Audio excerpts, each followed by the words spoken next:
जानीपुर हत्याकांड मामले में एक बड़ा खुलासा हुआ है। नमस्कार, आप देख रहे हैं देशवा न्यूज और मैं हूं आपके साथ वैष्णवी। पटना के जानीपुर थाना क्षेत्र के नगवा गांव से बड़ी खबर सामने आई, जहां दो बच्चों को घर में ही जलाकर मार दिया गया। अब इस घटना के सामने आने के बाद हड़कंप मच गया। बता दें कि एसआईटी टीम का गठन करके city SP west Bhanu Pratap खुद इस मामले की जांच कर रहे थे। अब इसमें बड़ा खुलासा हुआ है। बता दें कि एसएसपी कार्तिकेय के शर्मा और भानु प्रताप ने इस मामले का उद्भेदन कर लिया है और मुख्य आरोपी कौन है उसके बारे में बताया गया है। दरअसल बता दें कि मुख्य आरोपी का नाम शुभम कुमार है, जिसकी उम्र 19 साल है और उसके साथ उसका सहयोग किया था रोशन कुमार ने, उसकी भी उम्र 19 साल है। ये दोनों जो है वो मृत बच्ची के दोस्त है, यानी कि शुभम कुमार उस मृत बच्ची का बॉयफ्रेंड था, एक्स बॉयफ्रेंड, और उसने ही इस पूरे हत्या की प्लानिंग एक हफ्ते पहले से ही कर रखी थी और बतौर प्लानिंग करके इस घटना को अंजाम दिया गया। बता दें कि खगौल जाकर उसने किरासन तेल खरीदा था और किरासन तेल लेकर के वो घर पहुंचा था। जब 12-1 बजे वो घर पहुंचता है तो देखता है कि दोनों भाई बहन वहां पर मौजूद है। बहन की उम्र 15 साल अंजलि कुमारी और उसका भाई अंशु 10 साल का। दोनों उस वक्त घर पर अकेले मौजूद थे। भाई सो रहा था। शुभम कुमार, रोशन कुमार दोनों घर में जाते और ईंटे से कुचलकर दोनों को मार देते हैं, मौत के घाट उतार देते हैं और किरासन तेल छिड़क कर उसके शवों में आग लगाकर वहां से घर बंद कर भाग जाते। इस हत्या का मामला का खुलासा हो चुका है और एसएसपी कार्तिकेय के शर्मा ने खुद ये सारी जानकारी दी है। उन्होंने क्या कुछ बताया, भानु प्रताप ने क्या कुछ बताया, आप उनका पूरा बयान सुनिए। 21 जुलाई की संध्या में जानीपुर थाना अंतर्गत नगवा गांव में दो बच्चों की शव बरामद किया गया था। इस संबंध में पुलिस के द्वारा कांड दर्ज कर अनुसंधान प्रारंभ किया गया। इसमें पुलिस के द्वारा एसएसएल की टीम को बुलाया गया, स्वान दस्ता को बुलाया गया और विभिन्न टीमों को बनाकर अलग अलग जगहों पर रेड छापामारी की गई, साक्ष्य संकलन किया गया और एक पूरी एसआईटी बनाई गई थी जो सिटी एसपी पश्चिमी के निर्देशन में चल रहा था।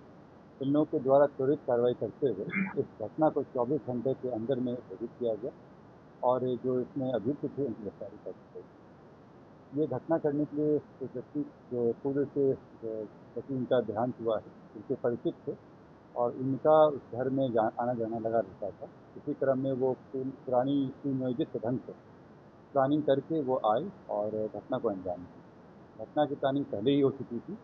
घटना के दिन ये सुबह में जाकर बगल के दुकान से मिट्टी का तेल, किरासन का तेल खरीदे और तेल को एक बोतल में रख के घटनास्थल पर गए। वहाँ पर जाने के बाद दो बच्चे थे, एक लड़का एक लड़की। लड़का वहाँ पर सो रहा था, लड़की गेट खोली थी, ये अंदर गया और ईंटा से लड़का को मारा और लड़की का गला दबा के उसकी हत्या कर दी। हत्या करने के बाद साक्ष्य को छुपाने के लिए जो किरासन का तेल था उसको छिड़क के आग लगाया ताकि साक्ष्य को मिटा सकें और घटना करने के बाद बाहर से जब बंद होकर चला। इसमें जब पूछताछ की गई तो स्वीकार भी किया। इसके सारे सबूत हम लोगों को मिले, जो फुटेज है उसकी फुटेज वगैरह में भी आया ही थी। जिसके यहाँ से वो किरासन का तेल खरीदा था उस व्यक्ति की पहचान की गई, उसको भी पूछताछ किया गया और उसका भी स्टेटमेंट लिया गया। ये पूर्व में प्रेम प्रसंग और उसके बाद असफल प्रेम प्रसंग का मामला है और उसी में घटना की गई। इसमें मैं जोड़ना चाहूँगा कि पुलिस के द्वारा बहुत ही बढ़िया से काम किया गया और घटना की जानकारी मिलने के 15 मिनट के अंदर में थाना वहाँ पहुँच गई थी। ऑफिसर की टीम वहाँ आई, सारी कार्रवाई की गई, परंतु वहाँ के कुछ लोग, व्यक्ति विशेष लोगों के द्वारा अपने व्यक्तिगत लाभ के लिए वहाँ पे पुलिस को कार्रवाई करने से रोका जा रहा था। एक माहौल क्रिएट किया जा रहा था कि पुलिस वहाँ पे काम नहीं कर सके, खास करके वहाँ के एसएचओ को टारगेट करने की कोशिश की गई थी।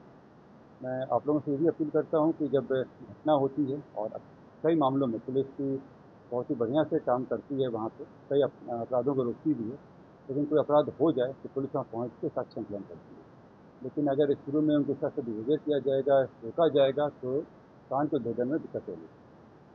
खास करके जब रोड जाम कर दिया जाता है तो पुलिस का जो आधा एनर्जी है वो लग जाता है जाम चलाने पर और इस कारण से जो बहुत ही इंपॉर्टेंट साक्ष्य होते हैं जो तुरंत इकट्ठे करने होते हैं वो मिल नहीं पाता। इसी क्रम में जब कल मैं भी वहाँ गया था और वहाँ पे रोड जाम किया गया था और रोड जाम करने में भी वहाँ के जो लोग कर रहे थे उनका मेन इशारा इसलिए था कि वो एसएचओ को हटा सके, उनका इसमें रुचि नहीं थी कांड को भेदन हो सके। मैंने पहले भी कहा कि अगर आप हर मामले में थानाध्यक्ष हटाते रहेंगे तो अनुसंधान कौन करेगा और अगर पुलिस की लापरवाही आती तो हम लोग कार्रवाई करते भी, परंतु इस तरह का दबाव बनाना और केवल खास करके इस तरह की घटना या दुर्घटना हो जाए और उसमें अपने व्यक्तिगत लाभ के लिए इस तरह का कार्य करना निंदनीय है।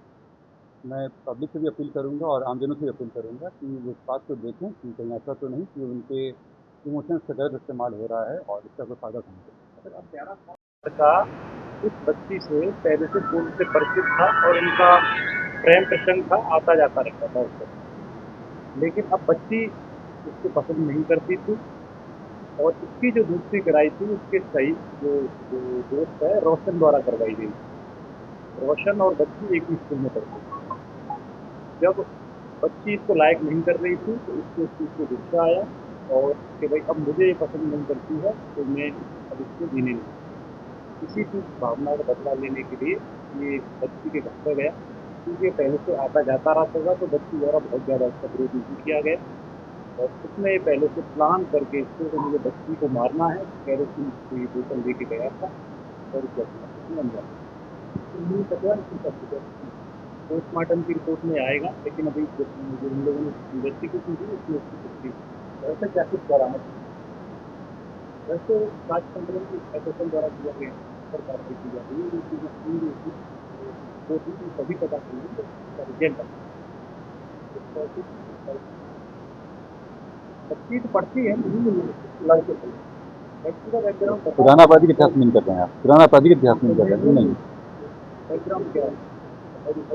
बैकग्राउंड ये है कि लड़के का जो एक्यूज है शुभम उर्फ सन्नी, उसके माता पिता और जो पीड़िता है उसके जो माँ है एम्स में वहाँ काम करती है। हाँ, लड़का के पिता बाल काटने का काम करते हैं और उसकी लड़की की माँ, बच्ची की माँ एम्स में वहाँ पर स्टाफ में वो काम करती है। तो आपने सुना, इस मामले का उद्भेदन कर लिया गया है। किस तरीके से दोनों बच्चों की निर्मम हत्या करके आरोपी वहां से फरार हो गए। मौके से 3 मोबाइल फोन बरामद किया गया और किरासन तेल की खाली बोतल को भी बरामद किया गया। इस घटना को अंजाम देने के बाद शुभम और रोशन दोनों फरार हो गए। तुरंत इस मामले का उद्भेदन कर लिया गया, क्योंकि जब से ये खबर सामने आई है लोग काफ़ी ज़्यादा आक्रोशित है। एसएसपी को बुलाने के लिए लोग वहाँ पर हड़ताल पर भी, अनशन पर भी बैठ गए थे। बाद में एसएसपी वहां पर पहुंचते हैं और विश्वास दिलाते हैं कि जल्द से जल्द कार्रवाई होगी। और इस घटना को लेकर के ये बड़ा खुलासा हुआ है जो हम आपको बता रहे थे। इस खबर में बस इतना ही। आगे की अपडेट्स के लिए देखते रहे देशवा न्यूज़।